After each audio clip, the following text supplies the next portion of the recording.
Hello，各位好，我是 Revision Lab 修整所的阿修，欢迎来到我的频道。我们回顾20世纪末，脑中浮现的可能是冷战结束啦，或是网际网络的诞生。但其实就在同一个时期，全球经济的底层结构也正在经历一场可以说是史无前例的巨大变革。这场转变的规模跟速度，真的非常深刻地重塑了我们今天所处的世界。它的历史意义不是用10年来计算的，而是要用100年为单位来衡量。其实，你把数据摊开来看，就会发现一个非常惊人的事实：在20世纪将近100年的时间里，全球贸易占世界 GDP 的比例几乎是一条平稳到不行的直线。然而从1985年左右开始，这条线突然像是装上了火箭推进器一样，用一个非常陡峭的角度向上攀升，一路冲到2008年金融海啸才稍微踩下刹车。在这短短20多年里，全球贸易以前所未有的能量大爆炸，把整个世界经济用前所未有的深度整合在一起。这不只是一个数字的变化，这是一个全新的全球化时代正式揭开序幕。那么，这场贸易大爆炸对我们人类社会造成了什么样的实质影响？我想，全球所得分布的变化给了我们最直接的答案。在1975年，全球所得分布图看起来有2个很明显的驼峰，一边是少数的富裕国家，另一边是绝大部分的贫穷国家，中间地带几乎是空的。但是40年后，到了2015年，整个图形被彻底颠覆了，2个驼峰不见了，取而代之的是一个巨大而且平滑的单一山峰，而峰顶就落在中间地带。这代表什么？这代表一个超级庞大的全球中产阶级就此诞生。这可以说是自从工业革命以来，人类财富最大规模的一次重新洗牌。这场财富重分配最直接也最伟大的成果，就是人类历史上规模最大、速度最快的一场脱贫运动。从1990年开始算，有超过10亿人成功地摆脱了极端贫穷。你千万不要小看这串数字，它的背后代表的是无数个家庭的命运因此反转，是基础教育和医疗资源的普及，是人类整体福祉的一次巨大跃进。这场经济转型确实地改变了无数人的生命。好，讲到这里，一个最核心的问题就浮现了：到底是什么触发了这一切？是什么关键的变数解开了这场惊天动地的全球经济革命？很多人的直觉反应可能会说：不就是各国降低了关税吗？这个答案不能说错，但它真的只触及了表面。降低关税固然很重要，但它并不是那把转动历史齿轮的最关键的那一把钥匙。事实上，真正的答案藏在一个多数人不会优先想到的地方。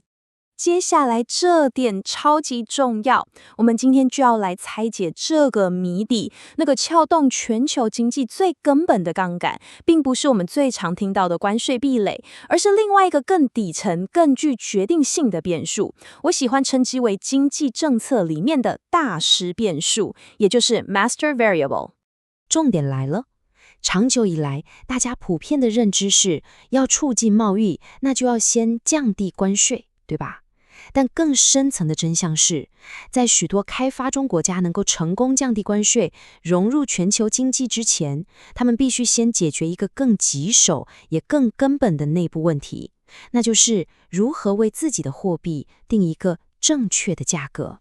而这个价格就是汇率。搞定汇率才是打开全球化大门真正的前提。这可不是我个人的见解哦。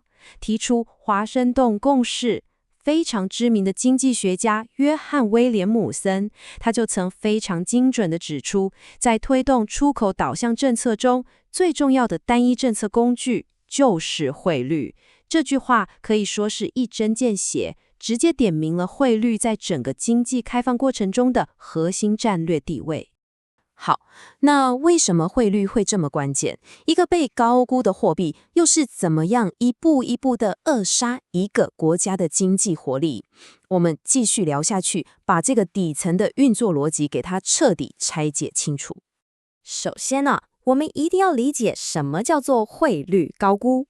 讲白了，就是政府制定的官方汇率严重高于市场上供需决定的真实价值。我打个比方好了，这就像你开了一家商店，但身为老板的你，坚持要把自家商品的标价定得非常非常高，结果会是什么？结果很简单，外面的人会觉得你的东西贵到爆，根本不会跟你买，你的商品完全卖不出去。同时，对店里的你来说，外面世界的所有东西都显得异常便宜，你自然会拼命的想把钱拿去国外买东西。当一个国家因为汇率高估，导致出口萧条、进口暴增，很快地，它就会耗尽所有的外汇存底，陷入所谓的国际收支危机。这个时候，政府手上只剩下4个选项可以选，而每一个都是政治人物的噩梦。第一，跟国外借钱，但债务总有还的一天嘛。第二，强行紧缩国内经济，制造一场经济衰退来降低进口需求，但这等于是政治自杀。第三，让货币一次性大幅贬值，回到市场的平衡点，但这会立刻引爆进口物价飙涨，民怨马上就沸腾了。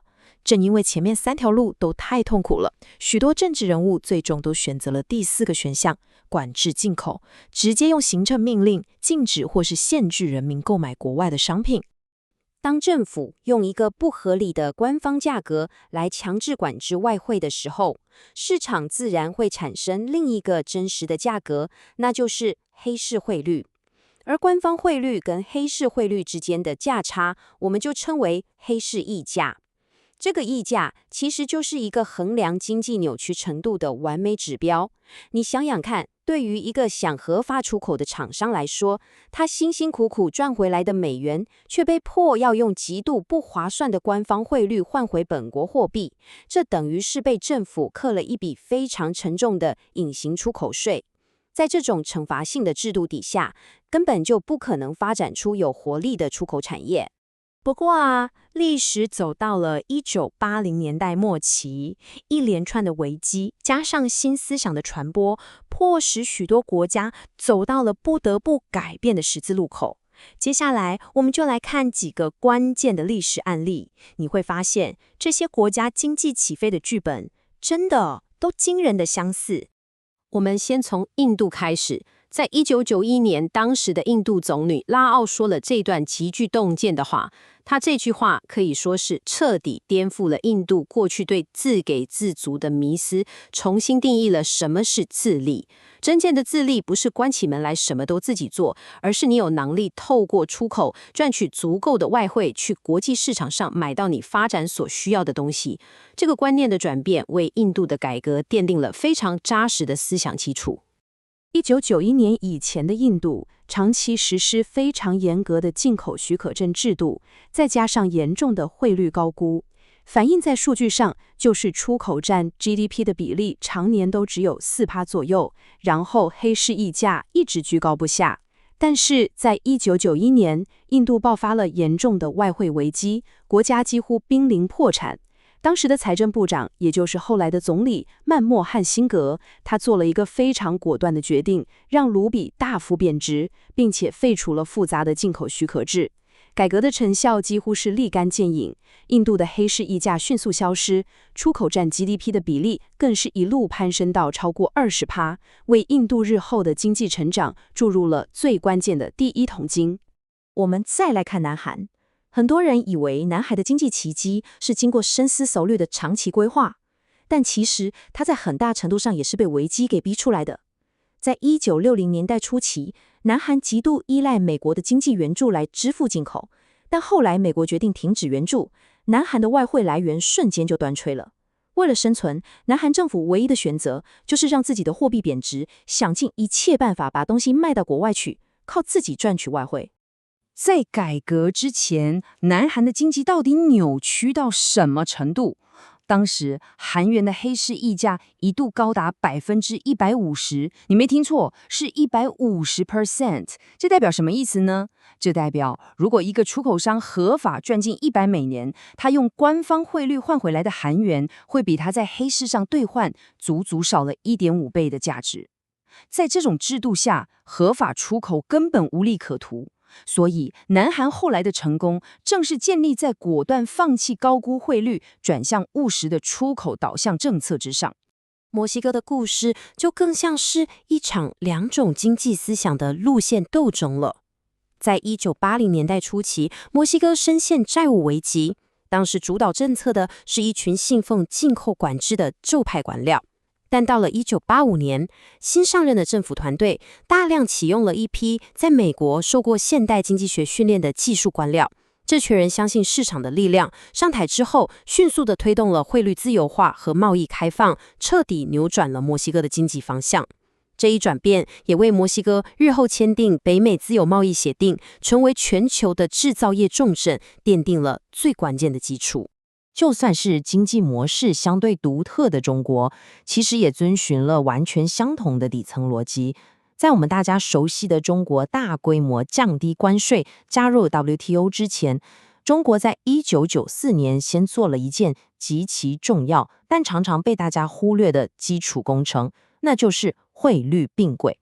他们废除了过去那套复杂的多重汇率制度，让人民币一次性大幅贬值，并且建立了一个统一的外汇交易市场。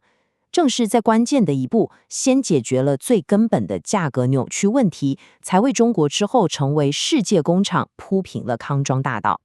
简单整理一下刚刚的内容，我们可以看到，无论是印度、韩国、墨西哥还是中国，他们经济起飞的共同剧本，都是从解决汇率这个核心问题开始的。